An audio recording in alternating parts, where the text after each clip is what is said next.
welcome back to Lap of the World.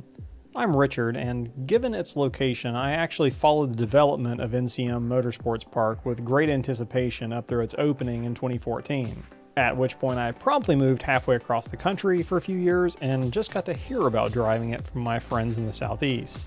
Now that I've been back in the neighborhood for a while though, I finally got the chance to go see for myself what the facility has to offer. The 19th track on our Lap of the World did not disappoint.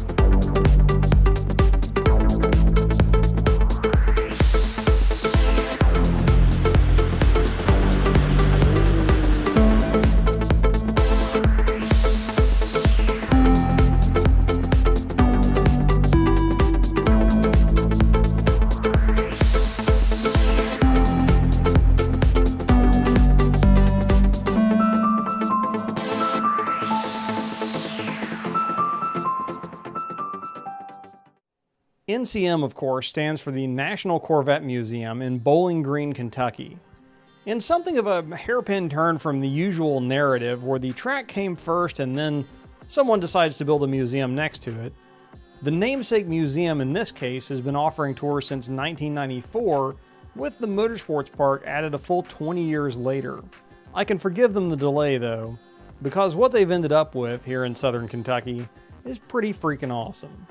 A 3.15 mile, 23 turn complex with a huge variety of elements. If you're looking for a thinking man's track, this one is pretty cerebral. Like playing chess, figuring this track out involves thinking multiple turns ahead, as many sectors involve 2 to 4 linked turns that will propagate and amplify small mistakes. Get it right though, and it's a ton of fun. Rewinding a bit, you guys remember TJ, my friend with the Lotus Esprit? Well, he has another car. This KA24 powered 240SX has long served as his primary tinkering outlet and track rat. There's not much original left on the car, and it's quicker and more refined than the drift missile it might look like right now. In fact, good tires and suspension and a few pounds of boost mean that he's usually no more than a second or two off my pace at most tracks. Our schedules finally aligned, as they do occasionally, so he's along for this one as well to keep me honest. Our hosts for the weekend were the fine folks at Binge Tokyo, a car culture / anime crossover company who decided to start hosting track events a couple of times each year. Yeah, I know. I was kind of hoping for parking garage drifting, J-pop, and para girls, but maybe next year. Joking aside, I would give them a solid 9 out of 10 and a hearty would drive with them again. The one point caveat being that it might not be the ideal first event for a complete newbie, given the less structured program. However, for a couple of guys for whom this isn't the first rodeo, the laid-back atmosphere and frankly stupid amount of track time was very welcome. They also have some of the best tech stickers I think I've ever seen. But back to the trip at hand, TJ and I departed separately from Knoxville on a Friday afternoon and made our way through some gorgeous fall scenery in the south.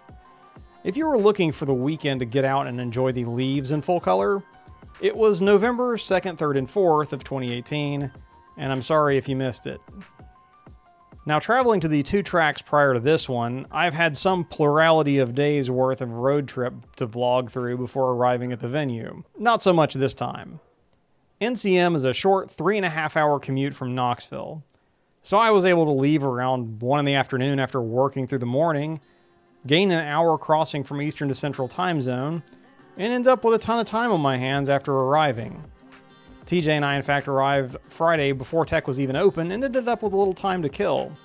Conveniently, as has been stated, there's a really interesting car museum that just happens to be right next to the track. So we decided to take a stroll through the National Corvette Museum and buy raffle tickets to win a C7 for good measure. I haven't gotten that phone call yet, but the exhibits alone were worth the cost of admission. I was particularly entertained with the full-scale, period-correct dioramas they had constructed for some of the vintage car displays. They also had several concept cars and even a homologated street-legal C5R on display. You know, back when racing made you make cool road cars. Of course, some floor space also fell to explaining the infamous sinkhole event, pun distinctly intended. This included several illustrations and visualization aids, as well as a somewhat unnerving access shaft in the floor to what was left of the sinkhole itself. On display were several smashed Corvettes. Fortunately, some of the cars that fell in were able to be fished out and completely restored.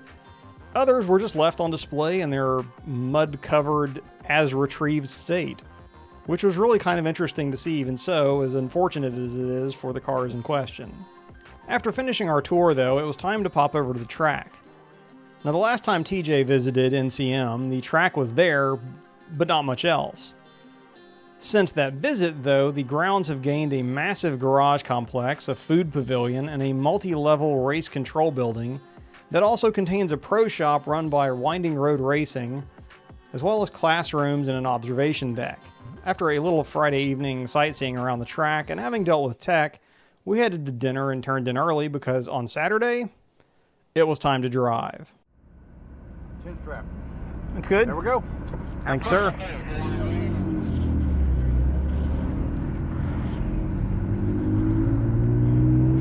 All right, so my chin strap checked. I'm about to venture out here onto, once we're given the go-ahead by the pit gentleman.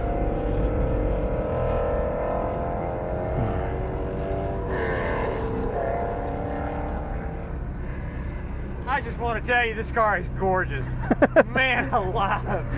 I saw it when they were brand new. I actually took my driver's training when this was brand new. Awesome. They're gorgeous. You ready? I'm good. Take off. I'll try and keep it that way.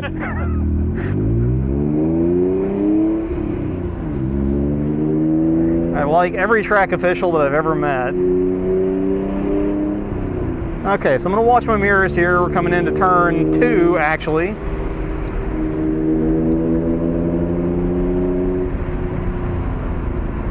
Which is tight, but it opens into turn 3. Now, I've never been here. I've watched a lot of video, but I'm trying to talk myself through it as kind of a mnemonic device while watching my mirrors, because in advanced group we have open passing today. And that means that nobody has to wait for a point by. They can just go. And that's fine. I've done TT before, and that's open passing as well, but you got to be expecting it. All right, so that's turn 6.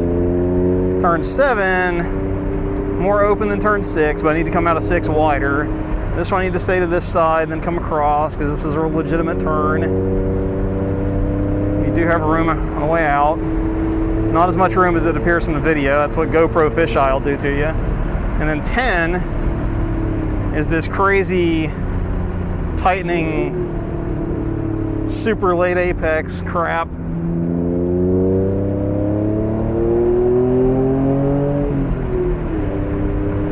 And this is over a blind crest, which is probably, yeah, that's tighter than it looks. Okay, this opens up into like, what do you call the middle straight, if there is one? And it's not straight, but it is, because it doesn't have, there's no need to actually brake for anything there. I'm gonna come up here, and if I remember correctly, the correct line is coming into this and then hugging the inside some until you get to about there, and then you track out for this next turn, which dumps you into a long, or I'm sorry, this dumps you into a short chute, which will then terminate with dumping into a long, steady state that goes across what would be another section of track. So it gets kind of visually busy here, and then dumps you down into what's called the sinkhole. Not to be confused with the actual sinkhole that I saw in the museum yesterday, but nonetheless, this is just patience, as I'm like way offline there. Then you get to kind of a rhythm section where everything, it's like a really long autocross slalom where you just got to get behind the turn. And then we're back onto the front straight. We we still have one turn that I haven't seen yet. And I've got traffic coming up on me, so I'll have to kind of pay attention to that a little bit.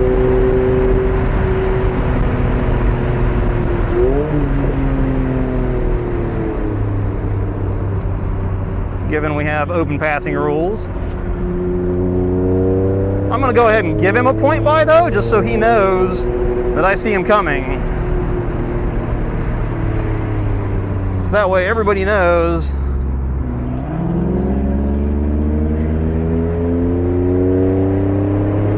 Everybody's on the same page. They know I see them. And I at least have an idea of which side they're going to pass me on. So that's one sort of tentative lap there and a half or so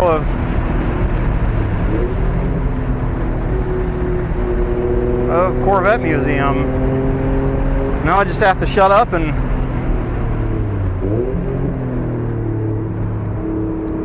remember the rest of what I'm supposed to do here. As you can see, NCM's Grand Full configuration has several distinctive features. A front straight chicane modeled after those on the famous Mulsanne Straight in France, the roller coaster that is the Sinkhole complex, and a super tight, super late apex hairpin, followed by a real sneaky bastard of a blind crest that may actually be one of the most important turns on the track. For having only 24 feet of altitude between the highest and lowest points on it, elevation change plays a huge role in how you drive this track. Turn 12, the aforementioned sneaky bastard, colloquially known as Deception, was definitely where I felt the least confident. I can't recall a single instance coming out of that turn thinking, oh yeah, that felt right. TJ and I both watched video in advance and after the fact as well, but I'd be really curious now to go back and ride with someone who really knows the track and see what they're doing there. Or if it's really just a question of totally sacrificing the entry in order to maximize the exit, which is more or less how I ended up treating it. Now, arriving at that conclusion and course of action did lead to some mild entertainment. I had this moment, for instance, in the first session after I stopped narrating.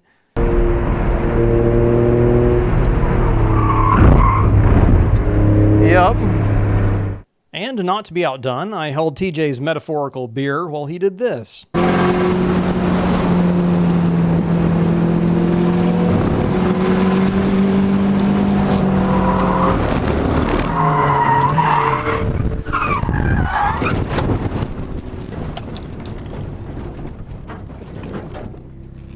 So yes, the actual spin happened just after turn 13, but the proximate cause we agreed was definitely the bad exit from turn 12 that put him in the wrong place on track.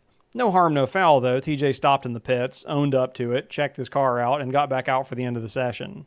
Turn 12 notwithstanding, getting the most out of the rest of the track involved various degrees of commitment to carrying speed through fast turns, recognizing when you could use compression from either an upslope or a dip to your advantage, and knowing when cutting distance with a tighter line was quicker than carrying fractionally more speed on a wider arc.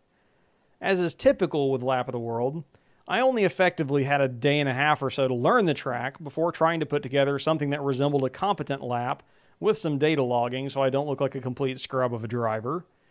And the sheer number of corners at NCM means that's not really a trivial matter.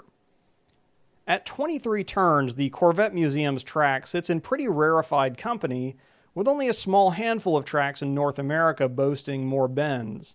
For my own part, the only track I've driven with more changes of direction encircles a couple of small towns in western Germany. With my excuses out of the way, though, here is my best lap from my second quickest session of the weekend.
That's a 228.2.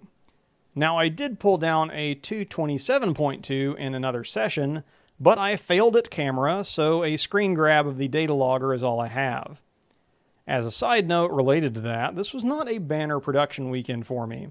You'll note the lack of on-site vlog and maybe some not as good audio for the in-car pieces, and that was on account of me leaving my main mic set up in the middle of my office floor when I left for the track. Such is life. Anyway, that lap time, 227, while probably respectable for a street car on street tires, was a full 22 seconds adrift of the quickest time anyone ran on the weekend. That honor fell to the winner of Binge Tokyo's Super Lap Battle 2, the gentleman pictured center here, in this car. Yes, that's a Miata, but it has 8 cylinders, Hoosier slicks, and a wing or two, as you might be able to tell. He managed a lap time in the 2-minute and 5-second range, which saw off a Ferrari 430 Challenge car as well as another winged Miata and a gaggle of flame-spitting GTRs for the win. So with that serving of humble pie and having exhausted ourselves with something like 9 or 10 sessions of driving by noon on Sunday, we took a walk around the paddock to check out some of what we'd seen on track and chat with some folks before breaking camp and heading home. And with that, we called to a close the 2018 Lap of the World track season. I would definitely call NCM Motorsports Park ending the year on a high note, and that's probably just as well.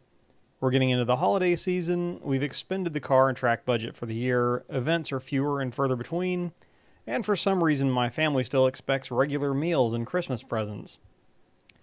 I do have a few more videos queued up that I need to get on top of producing before the year is out though, so don't forget to subscribe. As always, I'm Richard, this is Lap of the World, and I'll see you in the next video, if not at the track.